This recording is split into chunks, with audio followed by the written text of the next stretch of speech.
Hello mga finding, welcome sa ating new adventure na naman dito sa mundo ng aking vlog. So ang ating adventure for today, ang pag-uusapan natin is ikaw ba ay magpapamedical kasi mag-a-apply ka ng US visa at balak mong pumunta ng US, or pinitisyon ka ng parents mo, ng anak mo, kung sino mang relatives or part ng family mo at kailangan pumunta ng US. So ano yung mga kailangan natin kumpletuhin requirements bago tayo mag-apply ng visa papunta sa US. So, na-experience ko mga finding, kaya gusto kong i-share sa inyo yung na-experience ko. Kaya sa mga hindi nakakaalam at may balak magpa-medical sa St. Luke's Extension sa Metro Manila, especially dyan sa Bucobo Street sa may Malate, marami nagpapa-medical dyan kasi isa sa mga requirements is ng pag-apply ng visa sa US is kailangan maging fit or kailangan mag-undergo ka ng medical. So ano yung mga kailangan mong gawin bago ka pumunta doon? So i-share ko ito mga finding sa inyo, lalo ka na nanonood ngayon na wala kang idea kung ano yung kailangan mong gawin. Kailangan ko matapos ng mas maaga, so ano yung mga steps, step by step na kailangan kong sundin. So although may mga nag-guide doon, pero mas maganda bago ka pumunta sa site na yon, especially sa St. Luke's Extension sa may Metro Manila sa Malate, ay kailangan ready ka at aware ka na kung ano yung mga kailangan mong dalhin at aware ka na kung gaano katagal or gaano kahaba yung pila na dadaanan mo. So i-share ko sa inyo mga finding simula hanggang sa matapos kayo. So para hindi kayo malito at mabilis kayo matapos doon. Sinishare ko to kasi na-experience ko siya mga finding. So ang una nyo gagawin doon mga finding is kailangan nyo mag-book kayo ng appointment online. So mayroon silang website dyan, so i-check nyo lang yung St. Luke's Manila area. So lalabas yan sa website, so try nyo lang siya i-google at meron silang online appointment. So pagka may online appointment na kayo, kung ano yung date na nakuha ninyo, like for example February 1. So sa February 1 appearance nyo, dadalhin nyo yung papel na nakapag-online kayo. So i-print out nyo yun at hahanapin nyo ng guard sa entrance bago kayo papasukin. At kailangan nyo magdala mga finding ng photocopy ng valid ID nyo para to make sure lang na baka hanapin. At yung passport, kailangan nyo mga finding. Mag-photocopy kayo, kailangan siguraduhin nyo ng malinaw. So para mas okay mga finding, colored na lang ang ipa-photocopy ninyo. So okay, i-color niyo yung photocopy ng passport ninyo. Isa lang hinihingi pero dalawahin nyo na para hindi na rin kayo mawala sa pila at hindi na kayo ma-hassle. Okay? So pagdating sa entrance, hahanapin sa inyo yung online appointment nyo at bibigyan kayo ng mga guard ng number. So may appointment dyan mga finding, like for example 9 o'clock, 10 o'clock, 11 o'clock ng umaga or 10 or 12 or 1. So depende kung anong appointment yung makukuha or yung available na makukuha ninyo sa araw na yan. So ang pinapapasok nila doon mga finding is like for example 10 o'clock yung naka-appointment sa'yo. Hindi ka pwedeng pumasok pagdating mo doon kasi may pila. Tapos ina-announce ang guard at sinasabi na yung batch na to for 10 o'clock ang papasok, 10 AM. So standby lang muna yung mga 11. So papasok na ngayon yung mga 10. So hindi ka basta-basta makakapasok doon kasi may nag-a-assist na mga guard. Okay? So para aware lang po tayo doon. Tapos pagdating doon, pag tinawag na yung number mo kasi bibigyan ka ng number, pupunta ka doon sa ground floor nila. Okay? Sa ground floor ka pupunta at ang unang steps na gagawin sa'yo doon is kailangan kukuha ka ng picture. Kukuha ka ng picture tapos tatanggalin yung hikaw mo. Kung may salamin ka, tanggal din. Tapos chin in, chin out. So parang ganun yung ginagawa. So, para mapadali, tanggalin mo na yung hikaw mo, tanggalin mo yung salamin mo, tapos focus ka sa camera. Sundin mo lang kung ano yung sinasabi nung nag-a-assist sa'yo doon para mapabilis at matapos ka kaagad. So, dito mga ka-finding, kailangan mabilis ka kumilos para mabilis ka mauna sa pila. Kasi sobrang dami nagpapamedical talaga. So, ako nga, inabot ako doon ng 6 o'clock ng hapon or ng gabi na. Kasi, nagsimula ako doon 11, tapos natapos ako ng 6 o'clock, 6 PM kasi ang dami din talagang kumukuha ng medical that time. So pagkatapos ng picture mga finding is yung next na steps na gagawin mo, ay sa ground floor yun, no? Sa ground floor. At ang unang steps na gagawin is yung data encoding. So may mga personnel doon, may mga staff doon na i-encode nila yung mga information mo, like for example, pangalan mo, lahat, etc. and so on and so forth. Doon hahanapin yung email address, yung contact number, yung copy ng passport mo, yung requirements mo sa embassy, bakit ka magpapamedical, is bibigay mo rin yun. Tapos kung sino yung magpipetition sa'yo, like for example, pupunta ka sa US, bakit ka nag-a-apply, tinatanong nila yan mga finding, bakit ka nag-a-apply, bakit ka magpapamedical, anong gagawin mo sa US, may kamag-anak ka ba doon? Kung may kamag-anak ka, sabihin mo yung pangalan, tapos sabihin mo kung kaano-ano mo, tapos tatanungin nila kung anong birthday ng kamag-anak mo or ng anak mo, kung sino man yan, at yung number niya, tsaka email address, kailangan alam mo rin. So, para hindi ka na makasil, hinahanap nila yon. Tapos, pagka nabigyan na lahat ng mga information na tinatanong nila sa'yo, ay magpo-proceed ka na ngayon sa payment. Okay? So kung online payment yung ginawa mo, ipapakita mo lang doon sa ground floor or sa reception area na nagbayad ka na online, ipakita mo lang yung proof na nakapagbayad ka online. Or kung cash basis naman yung bayad mo sa site na yon, ay magbabayad ka doon sa fifth floor. Doon ka magbabayad sa 5th floor. Yung currency dito nila mga finding is peso. So hindi pwedeng dollar kasi hindi sila nag-accept ng dollar or kahit anong currency. Kailangan in peso ang bayad mo dito. So ang binayaran ko mga finding is 26,820. Kung hindi ako nagkakamali. So parang i-round off mo, parang 27,000 na. Pero pag senior ka, syempre may discount. Kailangan mo lang dalhin yung valid ID ng senior citizen ID mo para ma-avail yung service or yung discount mo. Okay? So, sa 5th floor ka magbabayad kapag cash basis yung kailangan mong bayaran. Okay? And then after ng payment, mga finding is magpo-proceed ka na ngayon sa laboratory. So, sa laboratory, ano yung gagawin? So, doon is kukuhaan ka ng urine, kukuhaan ka ng sample ng blood mo. Tapos, mayroon silang mga test na ginagawa doon. So, sama-sama na yon. So, step by step yun mga findings. So, saang floor yon? Sa 4th floor po. Bababa lang po kayo ng baba. Kasi galing kayo ng 5th floor sa payment. Bababa lang po kayo ng baba. Maghahagdan kayo or mag-elevator kayo. Kasi kada floor may elevator naman. Maganda yung facilities mga finding. Maraming upuan. Fully air conditioned. Tapos may elevator siya. So, hindi kayo mapapagod doon. So, 4th floor mga finding yun sa laboratory. Kukuhaan kayo ng blood test tsaka urine. So, ito nga pala mga finding kasi yung sinamahan ko doon sa medical, senior citizen na. So 80 plus years old na. So hindi na siya kinuha ng urine. So tinanong ko yung nurse bakit hindi siya kinuha ng urine. So ang sabi ng mga nurse, pag nag-age ka daw ng 82 years old or pag nag-age ka yata ng, ang pinaka required lang talaga na mag-undergo ng drug test, kung di ako nagkakamali, is 54 years old or 64 years old. Yan. Pag more than 64 years old or 54 years old, hindi na nila kinukuha ng urine sample. So hindi ako sigurado dun sa age bracket, pero may ganon mga ka-finding. May ganong sinabi yung mga nurses doon. Okay? So after ng laboratory mga ka-finding, bababa ka ngayon ng 3rd floor. Sa 3rd floor, andun yung x-ray. So mag-i-x-ray ka doon, and then syempre tanggal yung mga ano sa katawan mo, yung kwintas yan, so tatanggalin yan.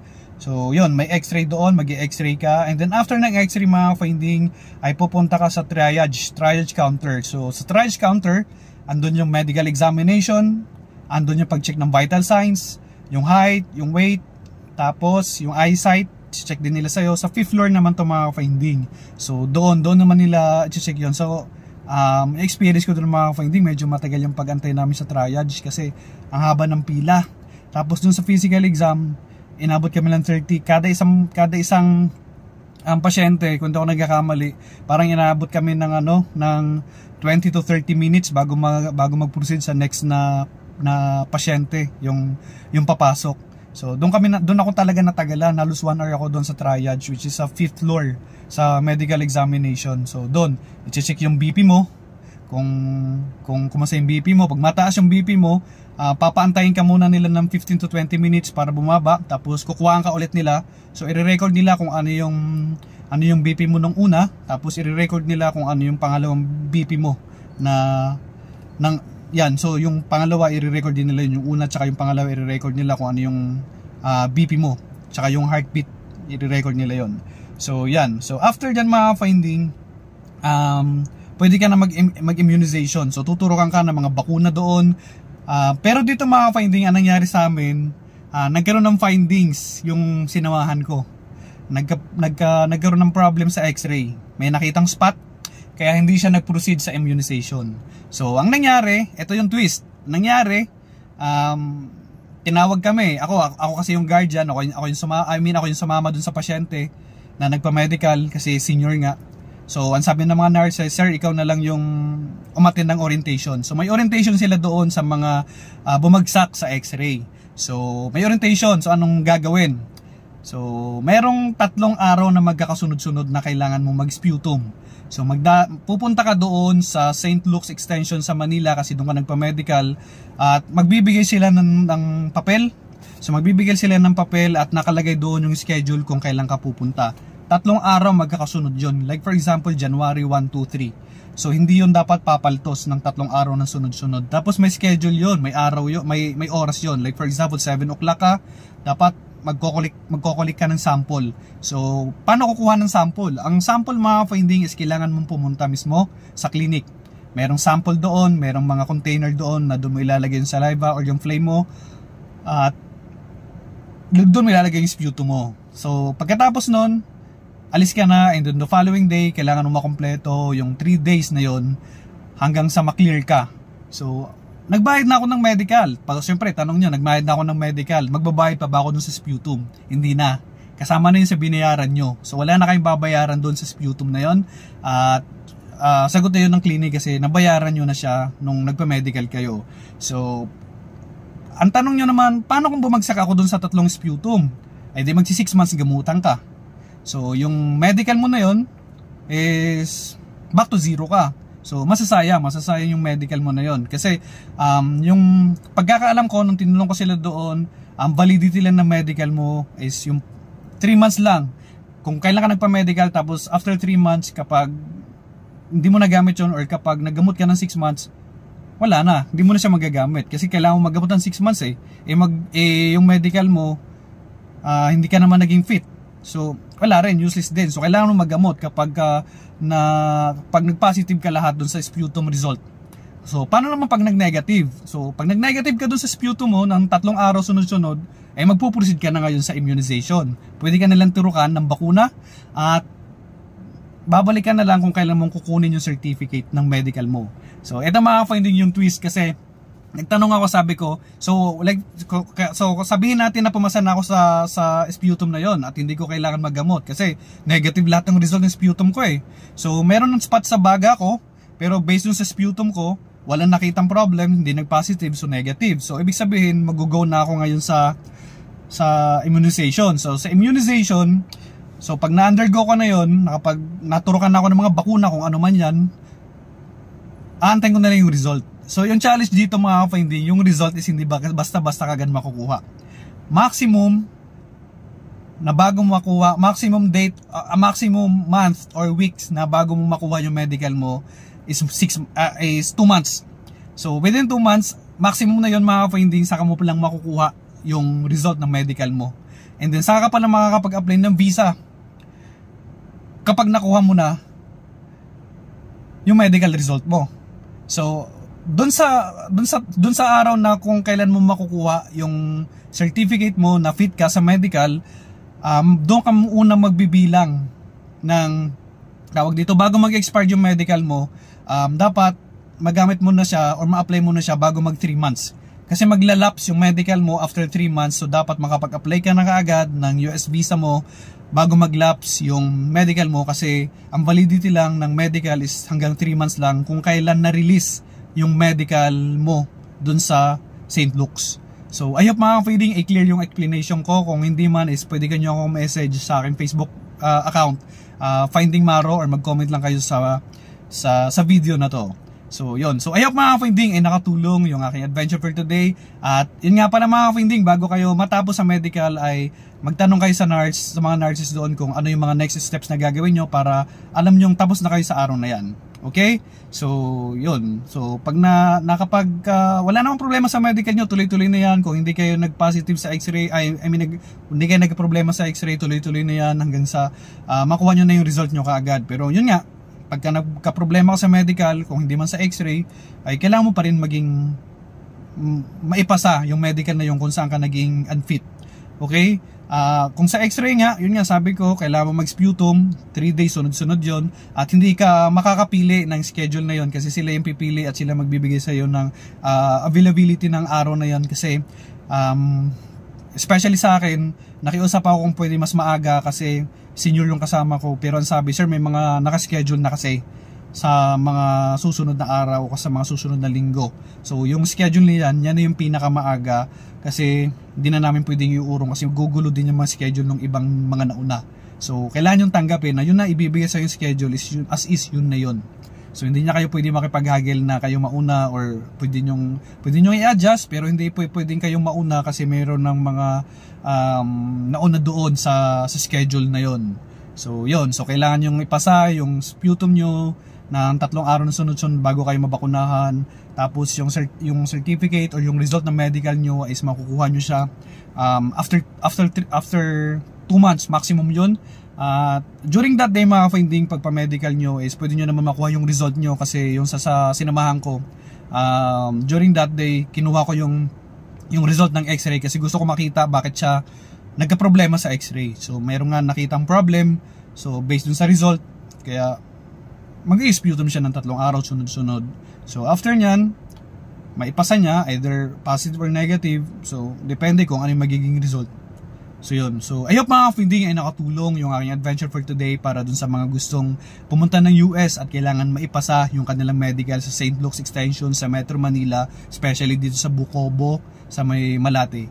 So yun. So para pumunta kayo ng mga finding is hindi na kayo ma-hassle. So dala na rin kayo ng ballpen, dala kayo ng picture 2x2 picture, dala kayo ng biskwit kasi mahaba ang pila, magugutom kayo doon para hindi kayo mawala sa pila. Biskwit tsaka tubig kahit malaman na lang yung tiyan nyo at hindi kayo magutom doon. So yun, para hindi na kayo mawala sa pila kasi baka kumain kayo sa labas at mawala kayo sa pila. So yun lang mga finding yung aking adventure for today at sana ay nakatulong sa mga taong gusto magpa-medical at makakuha ng kanilang tawag dito visa papunta ng US. So yun lang mga finding. Salamat sa panonood at kung may katanungan kayo ay pwede nyo ako message sa aking Facebook page Finding Maro, or mag-message kayo dito sa video na to at magre-reply ako pag hindi ako busy. So yun lang mga finding at samahan nyo ulit ako sa aking next na adventure dito sa mundo ng aking vlog. Bye mga finding!